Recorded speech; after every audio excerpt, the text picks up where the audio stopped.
Good afternoon, everyone. It is noon, so we'll go ahead and get started with our presentation. Welcome, everyone. This is our final webinar in our series on adapting farmers markets to match consumer trends. Today, we're going to be talking about the farmer's perspective in helping to build sales and customers at farmers markets.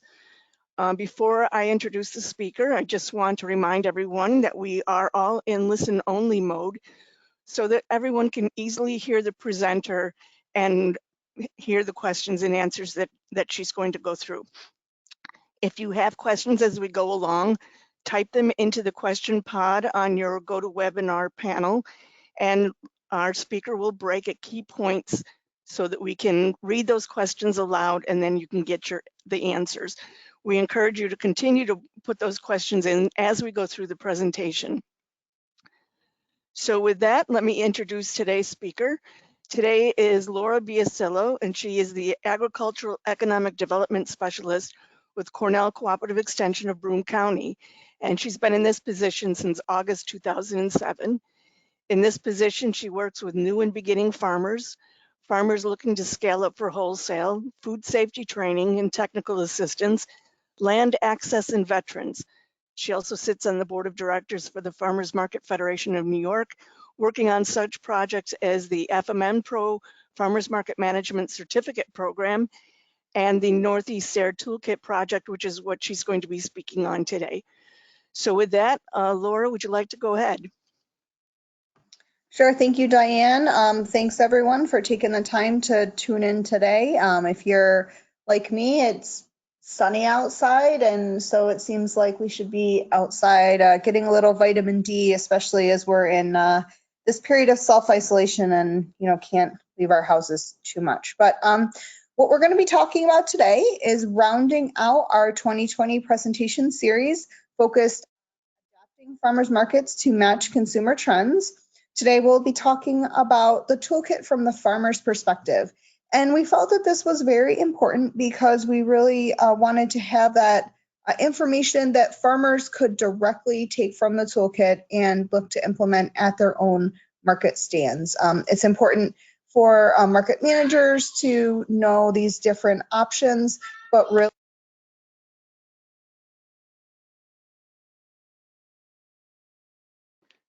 Laura, you just dropped out. Yep, I apologize. I had something happen with my internet. If you can give me 1 second, I'm going to fix it. Okay.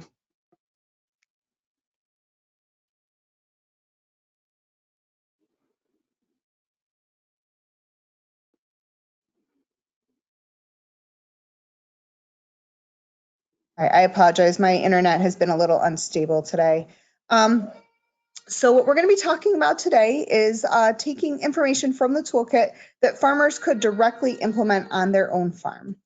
And so what we're going to be doing is first talking a little bit about the project. So what we want to do first is make sure that we thank Northeast SARE. This project would not have been possible without Northeast SARE, as well as our partners. So this project was done in cooperation with NOFA Vermont, the Maryland Farmers Market Association, University of Maryland Extension, and Community Involving Sustaining Agriculture, or CISA. We also are very grateful to our partners at Cornell, the Charles H. Dyson School of Applied Economics and Management. They helped us with the survey design and survey analysis. So what we really want to say is that this presentation is one of just many resources. The toolkit, if you haven't had a chance to look at it, is just about 116 pages, and it really focuses on the information that we found about how to reverse the downward trend at markets. The toolkit is available for free, as well as the white paper at nyfarmersmarket.com/SARE-consumer-survey. And you can go there to find it at any point in time. You can download it for free. The only thing that we ask is that we get your information so that way we can follow up with you later to be able to find out how you use the survey. So first we wanted to talk a little bit about how this toolkit came to be. And so as a little bit of background, and for those of you that have participated in these webinars before, this might be a good time to go get a cup of coffee or a little snack, as this may be a little bit of deja vu. But back in 2017 and 2018, the Farmers Market Federation of New York was hearing about record drops in farmers market attendance as well as market sales. We had vendors who were reporting anywhere from a 35% to a 70% drop in sales. But we really, we're also hearing that some markets felt like they might not be able to, continue another season if things went the way that they did. We were hearing from other markets nationwide that they were seeing the same downward trend, but really we weren't able to put our finger on why that might be. So along with the partners that we identified in the previous slide, we put together a grant through the Northeast SARE Professional Development Program, and we were able to launch the survey in 2018. As I said, the survey was put partners at the Charles H. Dyson School of Applied Economics and Management at Cornell. And so that was launched online because we felt that was the best way to be able to get that information out.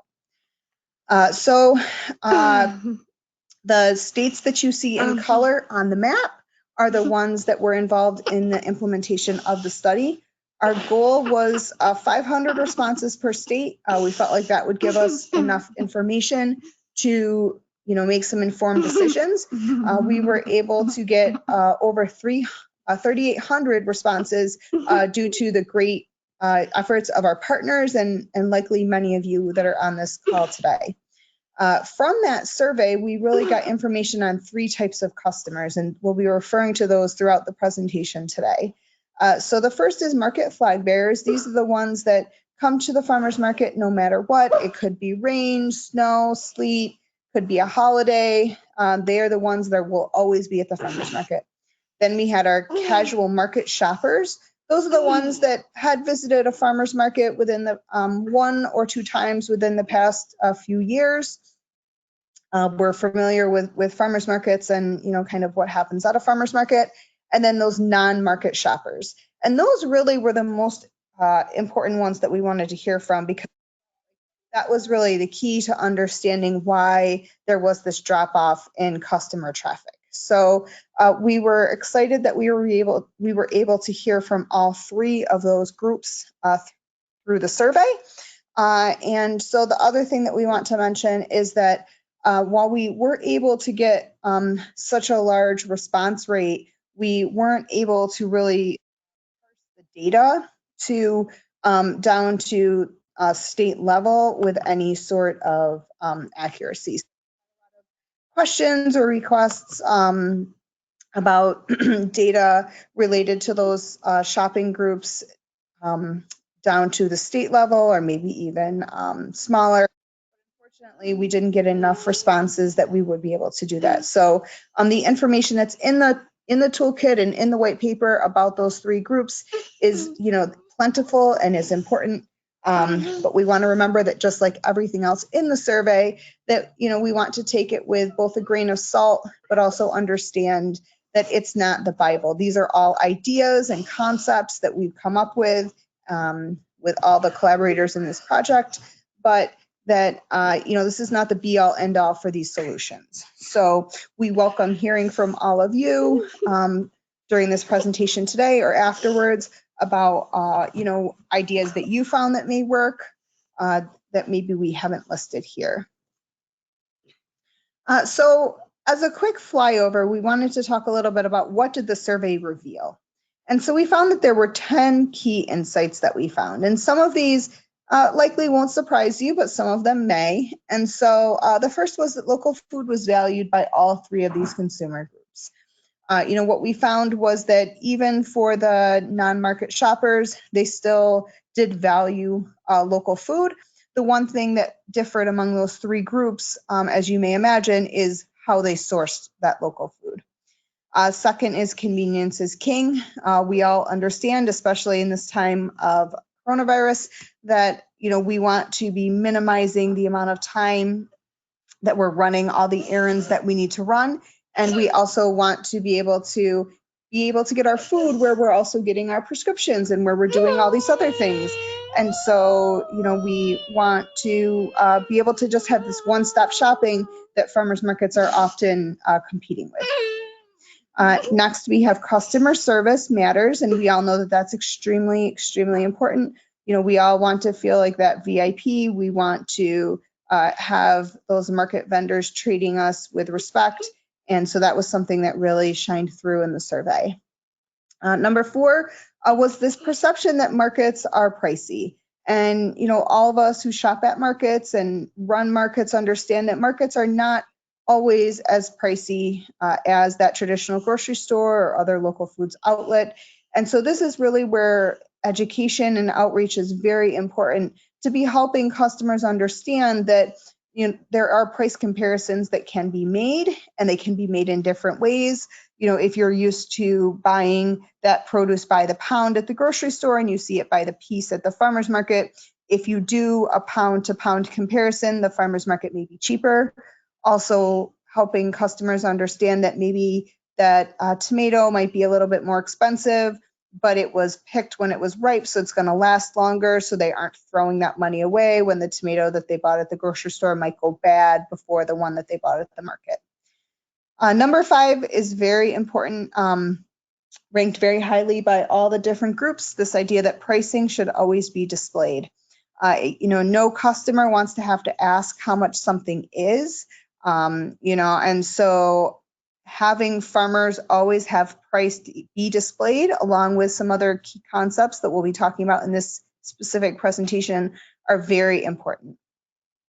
The next is that customers really have a demand for diversity of items and the amount of vendors. So when they're shopping at the farmer's market, they don't want to only see one tomato or one cucumber left on the table, nor do they want to go to a market and only see a few vendors.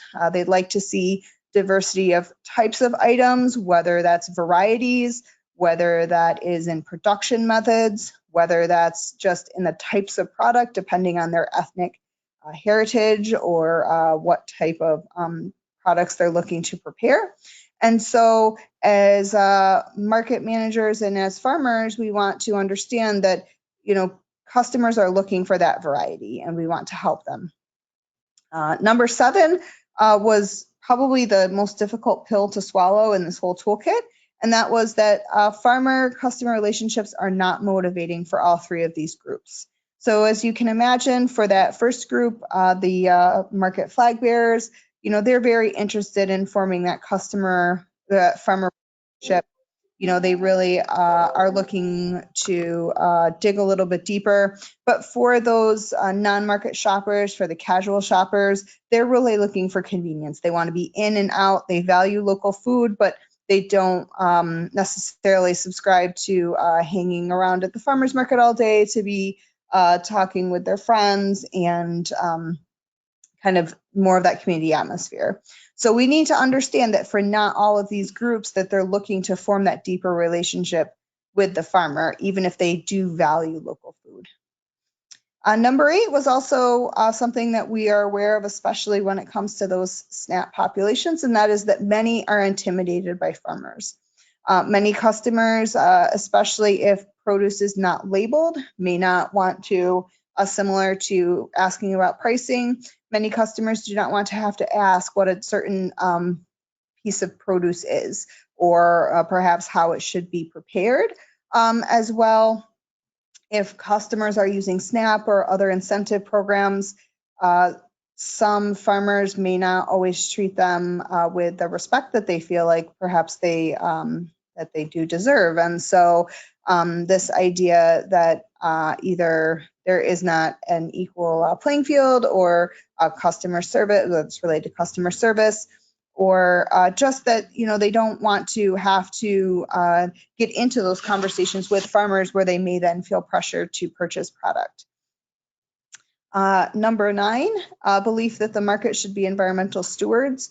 This is very important, as we in New York just were dealing with the plastic bag ban, which now has been put on the back burner, so to speak, with COVID-19.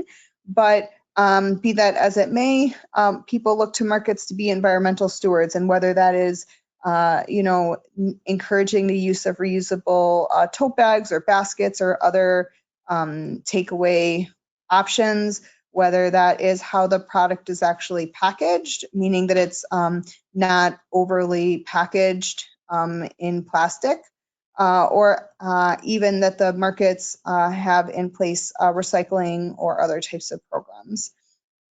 And then finally, number 10, that customers want to feel like a VIP and have that pleasant visit. So, they want to, same as number 2, they really appreciated. They want to go to that market and feel like, they are that, most important person, that they are appreciated and welcomed, and that the market really wants them to be there. So before I dive any deeper into some of these that specifically relate to farmers, I wanted to just see if there were any questions at this time. No, we're not seeing any questions yet. Great. So, what we did after this was that we looked at, we worked with the Charles H. Dyson School of Applied Economics, who analyzed the survey, wrote the report, and from that, 17 modules were created in 4 focus areas. And so today, we're going to be focusing on that from the farmer's perspective. And as I said earlier, really this toolkit gives practical guidance, but the goal is to stimulate ideas. It's not the be all end all. Our recommendation is that you pick 1 or 2 of the ideas here, implement them this market season, see how they go, and then look to either add on to that or add another idea into the mix. It's not to look to adopt this whole thing, a carte blanche, moving forward. So now we want to dive into this idea of how would a farmer look at this toolkit and implement it at their stand and their operations at the farmer's market. So the first situation really that we encounter, and I'm sure that many of you are familiar with, is this idea that, as a farmer's market vendor, your competitors are not the other vendors. This is something that we hear time and time again, but what we need to remember is that as a farmer's market and as a local food scene, we are all in this together.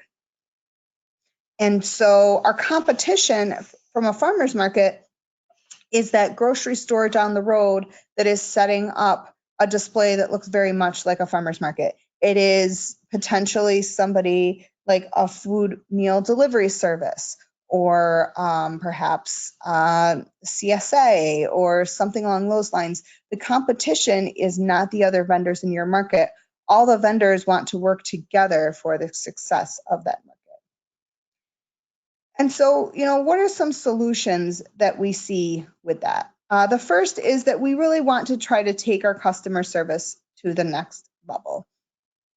And this is where farmers really want to become more engaged with their market if they're not already. So things like with your customers, keeping them in the loop, lending a helping hand, greeting the customers and getting to know them, and learning your customer shopping habits. And these are really important because it seems so simple, but something like learning that one of your weekly customers always buys a few cucumbers and a few tomatoes, and that it's getting to the height of the season and you might run out before that customer typically gets to your stand, you setting those aside will go miles in them appreciating you, remembering the market, and talking about it with all of your friends.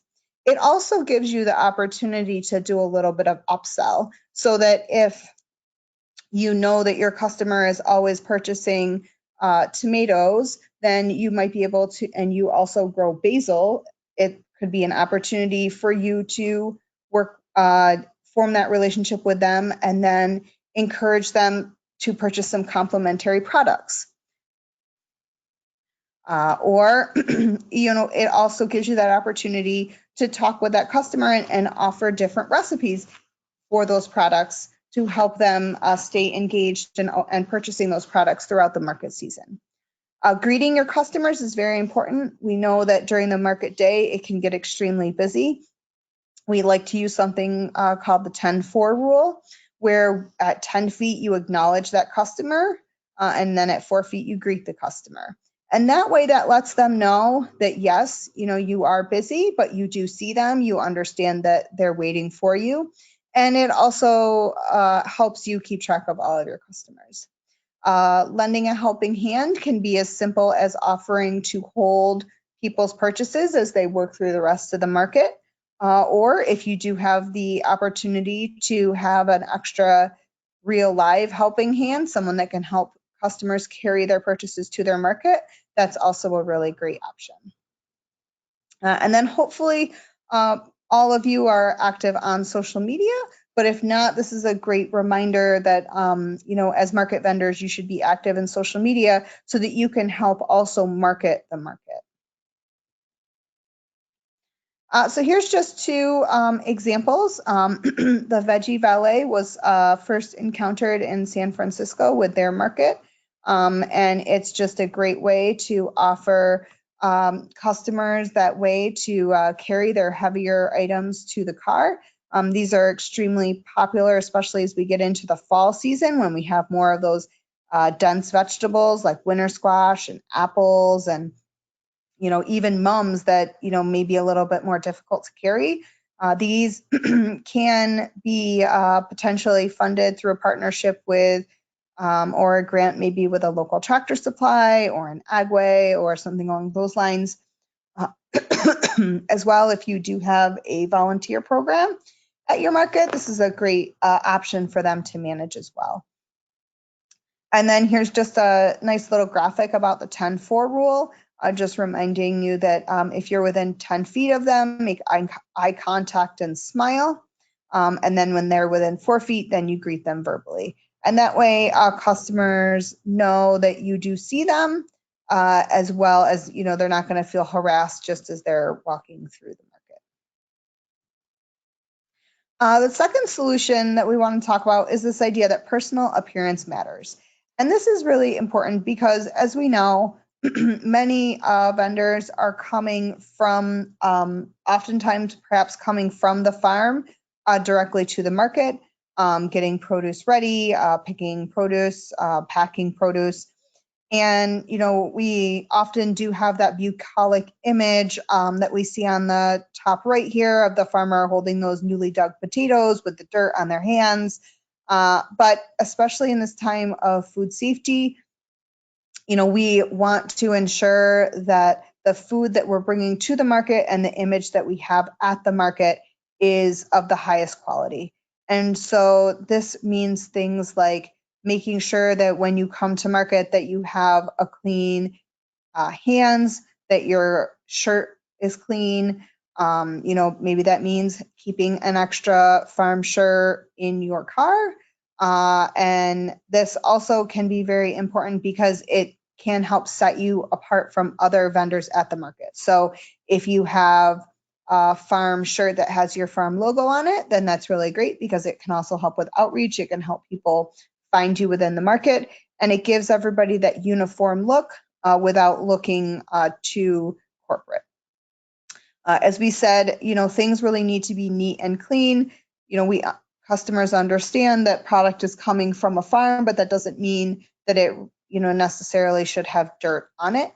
And then finally, when it comes to eating and smoking, really with FSMA and other food safety regulations, no vendors should really be eating prepared food or other foods in that same area where they're also serving customers. So if you have the ability to have 2 people or more working your stand, then you always have that ability to give that person time to go behind the market stand or wherever they may want to go eat, or if they smoke, to go smoke.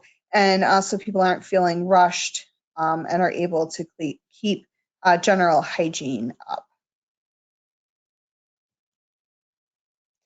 And then another thing that we wanted to talk about is this idea of getting smart about customer service. So We found through doing the toolkit and research that there's top 5 annoyances for farmers market customers. And this came from the University of Minnesota Extension. And so these are things like that vendors make or take phone calls while serving customers, that vendors might chat too long with other customers, might chat too long while other customers are waiting to pay in line, long lines at vendor stalls, that the vendor does not acknowledge a waiting customer, or that a vendor cannot make change.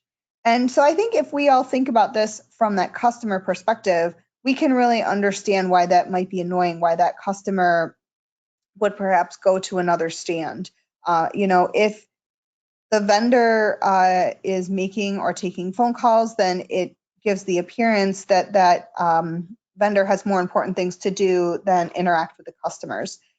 We did say before, there is that fine line between forming the customer relationships, but in the end, this is still a business and people are looking to get done what they want to get done and move on to that next errand that they have, whether that's visiting with another vendor or moving on to another location. And so we want to think about that fine line. And while we want to be encouraging building those relationships with customers, we also want to remember that this is a business and we need to keep things moving. Long lines at vendor stalls, that can be a catch-22 for sure. If your space has the ability to create multiple checkout lines, or if you can have multiple people that can take that payment, then you can minimize those lines. But that definitely is dependent on kind of the market layout. If the vendor doesn't acknowledge a waiting customer, that's really a big no-no. We want to, as we said earlier, have you always acknowledging those customers, because if they need to wait too long, then they will move on to another farmer, they'll move on to another location. And then finally, if a vendor cannot make change. So perhaps not in this time that we're in right now with COVID-19, where we're looking to discourage the touching of paper money and really moving to contactless payments. May not be as much of an issue, but there is an expectation that this is just like going to any other retail location. And so if the people that are working the stand may have difficulties making change, that's an opportunity for some education, but also think about how you set your pricing and try to have that make it easier. So before I move on to the next solution, I wanted to just see if there were any questions on those first two. No questions at this time, but if you all have questions, you want to get them typed in, we'll be sure to make sure we read them out to Laura so you can get your answers. Great. Yep. And I know we're trying to move through this quickly, but there is a lot of information and we want to make sure that you get all the information.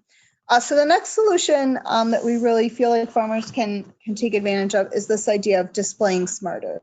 So quite often market vendors may just have a one-level display sitting on their table, but we invite you all to think about building your display on levels. This really can help give the appearance of abundance through things like stacking, as well as mixing colors and shapes. You also want to continuously restock your display. So as we said, if you have that ability throughout the market day to be continuously restocking, then customers always feel like they have that choice. If you don't have the ability to restock due to running out, then what you want to do is shorten the length of your display so that it still looks like it's bountiful. You want to create eye appeal. So as we said, that can be anything from mixing up colors to mixing up products, anything that will really kind of draw people in. And we'll show a few examples of this in another slide. You want to use signs to help you sell. And this is something that we talked about as well in terms of customers really wanting that information to help them make those decisions.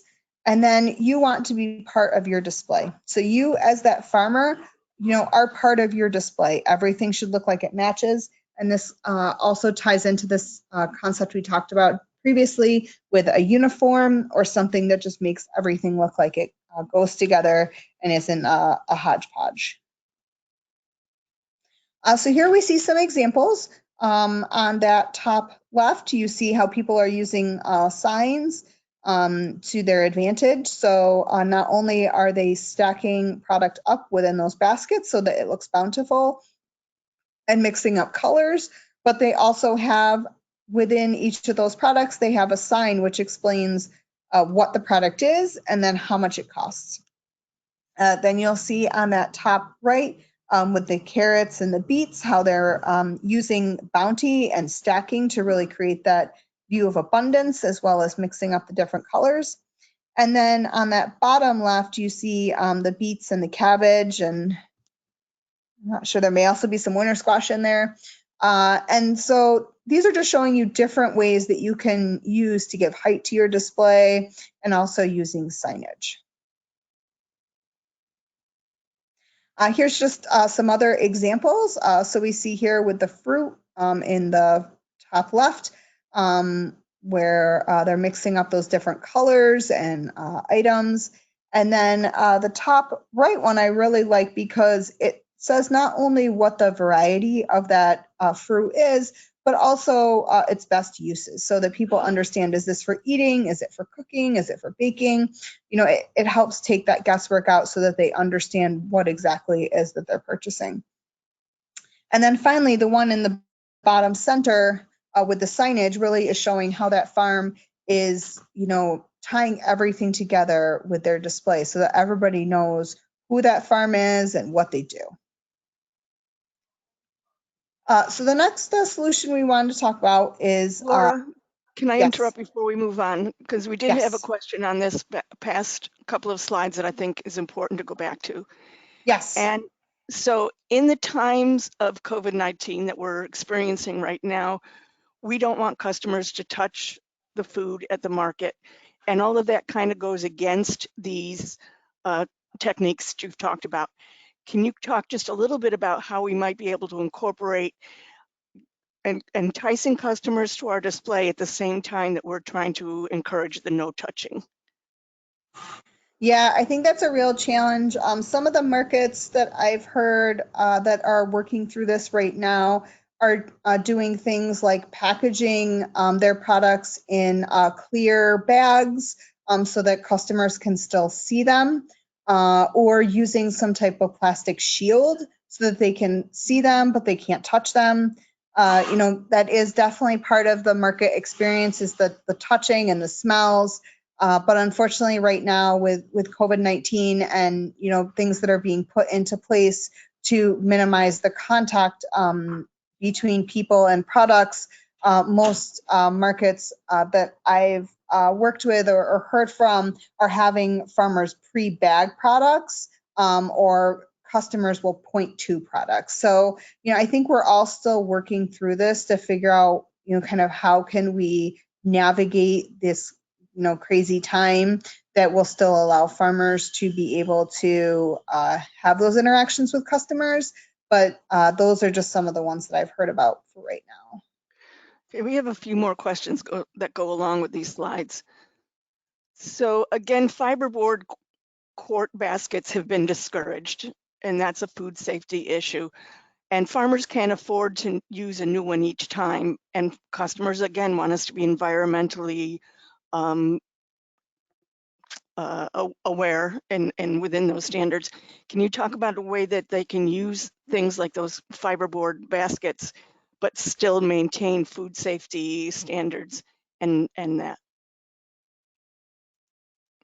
Yep. So one option that I have seen is if what you do is that you take the fiber, like the baskets, but you put a plastic liner in it. So maybe it's the t-shirt bags or something else that is a one-time use, and put that in there, put the fruit in there. And then when somebody picks that specific basket that they want, you just grab the bag out of it and give it to them. That is one option that I have seen that would kind of meet some food safety regulations, because those t-shirt bags are one-time use, or at least they're supposed to be. I'd have to do some digging into some other options because I think, the other options are plastic. And I know that we also try to discourage plastic and the clamshells. So, I think as we move towards that, there's going to be some more innovations that hopefully will come out this season that will help with that. Okay, thank you. I think that's it for now. Great. So next one we wanted to talk about is this idea of adaptation to credit card sales. And this is really because it's no longer a cash-only world. Information that we found during the Toolkit research is that only 1 in 4 sales is now being done by cash at farmers markets. So that means 3 out of 4 is being done with some type of credit payment. And customers, as we can imagine, are willing to spend up to 18% more with credit, or anywhere from 18 to 83%. So, this is really an opportunity, especially for those vendors that may have higher value items, whether it is baked goods or meat or dairy or horticultural products, maple syrup or honey, or any product. It really will help encourage those higher sales. Plus, for those customers that may not carry a lot of cash with them, or perhaps like to shop with multiple vendors, there's a lot of different options for processing systems. Most farms are using Square, but it's not the only one.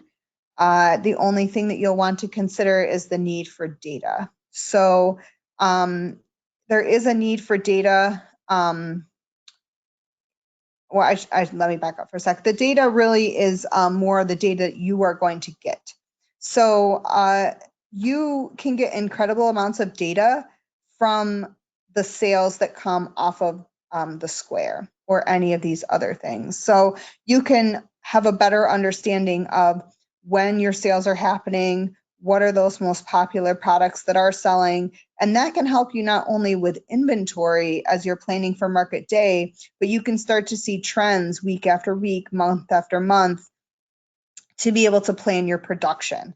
And so that is something that, as we know, we don't always have time for that level of record keeping when we're doing just cash sales at the farmer's market. But with that ability, then you can really have so much more information to be able to make those decisions. Plus, you'll have a little bit of demographic information in terms of where your customers are coming from, so that if you ever wanted to do some targeted marketing, you would have that information that you would be able to use.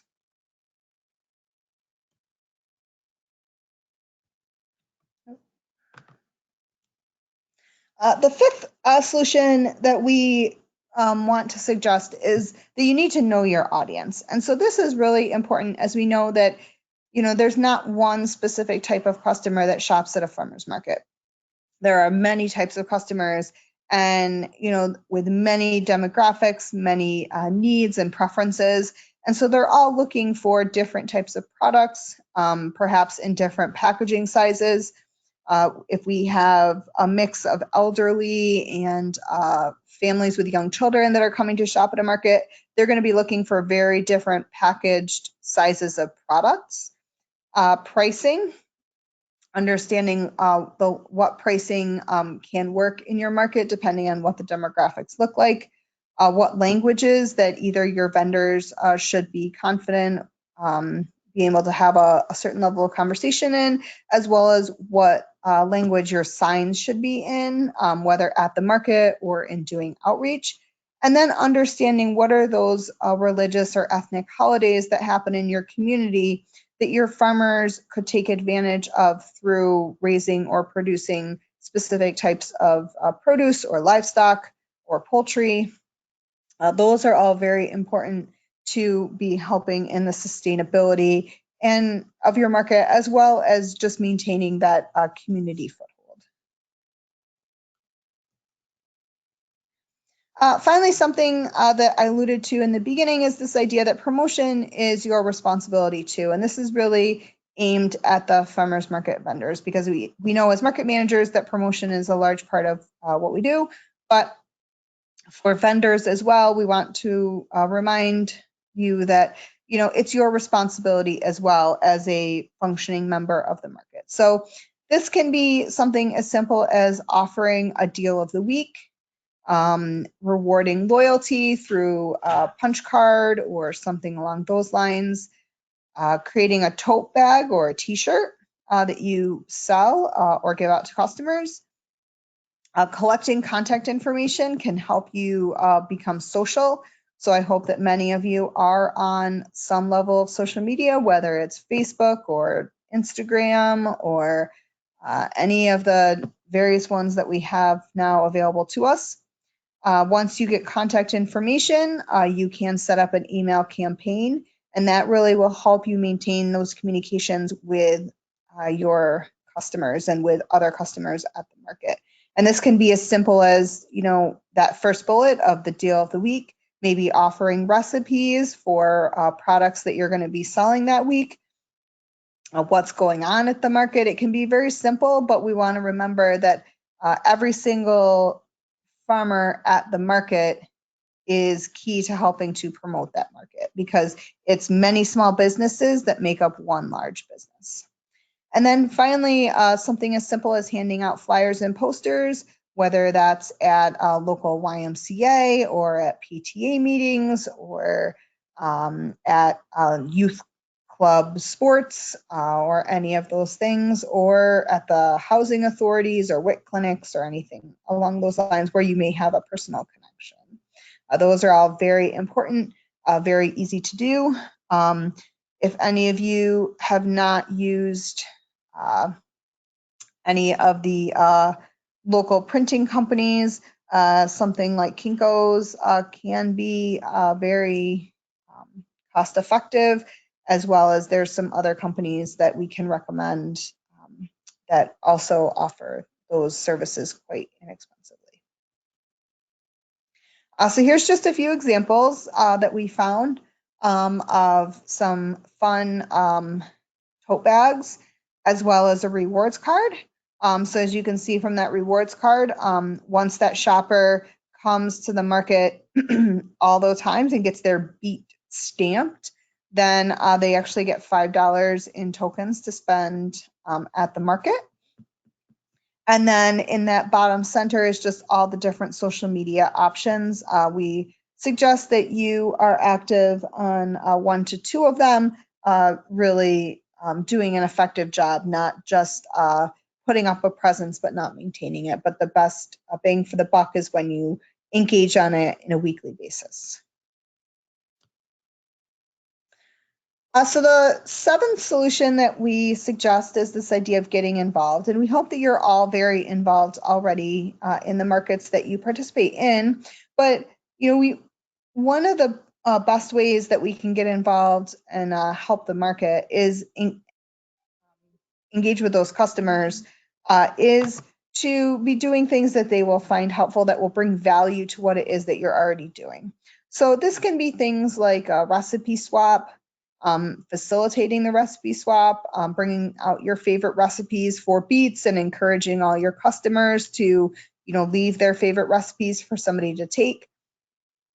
If you feel confident in doing a cooking demonstration or partnering with somebody else to do a cooking demonstration, using some of your in-season produce to show people a different way to prepare it or to taste it.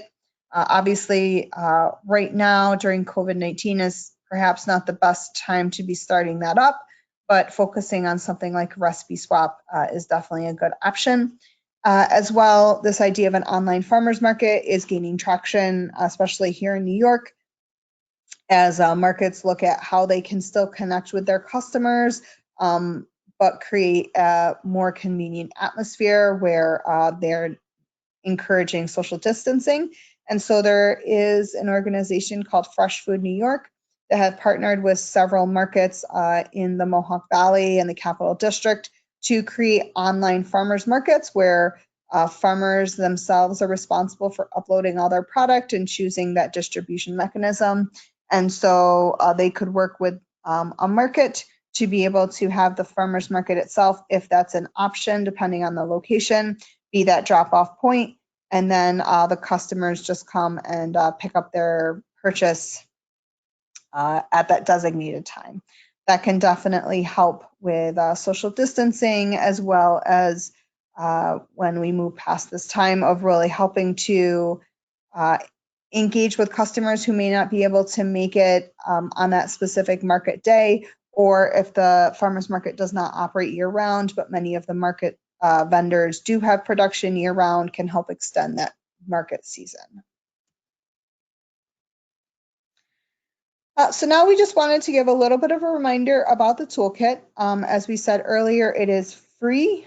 We want everyone to download it so that you can try it out and really let all of us know how you found it to help you at your market and at your farm stand. As we said earlier, it's really meant to provide examples and stimulate your own ideas. This is not the carte blanche, be all end all Bible to how to fix farmers market potential farmers market traffic concerns. As well, we do want to say that this does not always apply to every single market. We've talked to many markets where last year, the year before, their traffic was not down, but actually up. Or when looking at the demographics of those who answered the survey, it may not apply to their particular community. And so you always want to understand your community before you start diving into the toolkit so that you can adapt strategies that will best and most positively impact the community that you're operating in. So what I wanted to do now is open it up for any questions that might have come in, or just open it up for any general questions that you might have about the toolkit. Can we go back to talking about displays and that sort of thing? And one of the questions is, what is the difference between using our own bags and prepackaged? Or are you talking about prepackaged meaning clamshells, that sort of thing? And I'm not sure if we're talking about as a general rule or talking about in this moment of COVID-19, but maybe you can address it both ways.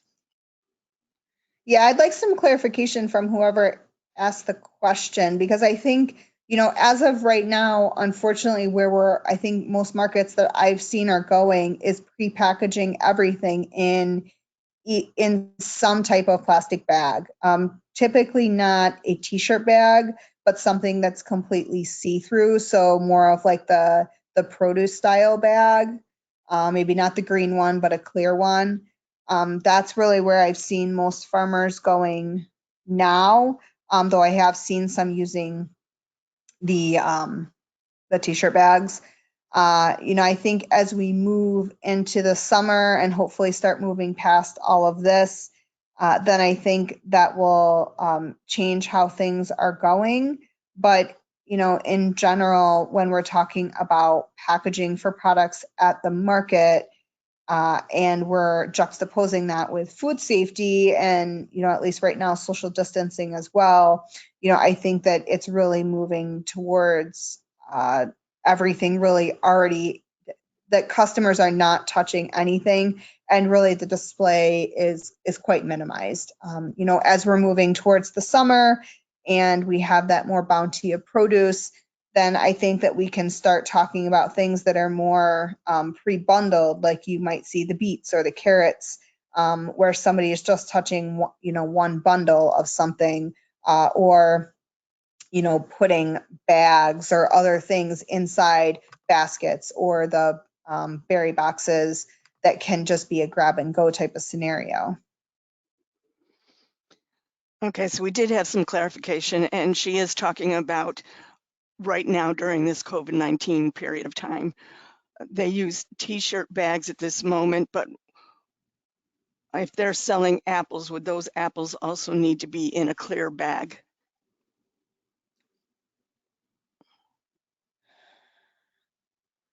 I guess it depends on how they're being sold. If they're being sold pre-bagged, like many markets I've seen, they're pre-bagging all of their produce so that somebody says, I want that bag of apples, and then they're handed that bag of apples and they hand the payment to the farmer. at this time, the less handling of a product that happens at a market, the better off we're all going to be. And I understand that that does create a lot more work on the prep end, but as we continue to navigate social distancing at farmers markets, I think that that's the direction that we're moving. It also is one of the guidelines that has come down from the Department of Agriculture in Albany is that we pre-bag products so that people do not touch and potentially transfer the COVID germs from themselves to the produce. So yeah, you're better off if you do bag your apples in a clear bag. But if you can find another means to make sure the customers aren't touching it, I think that would be acceptable. Yeah. And that was the last question that we have. So I do want to thank everyone for participating. I know many of you have been on all 7 of these webinars. They are all archived on the Federation website. It's the same link where you're going to go to find the toolkit. This one will be up in the next couple of days, but the 6 previous to this are all there for you to listen to once again. So with that, I want to thank Laura for today's presentation and thank all of you for being part of this. And with that, I want everyone to have a good day. Yes, thank you, everyone. Have a good day, and we hope that you have a good week and are able to enjoy some of the sunshine today if you are seeing it.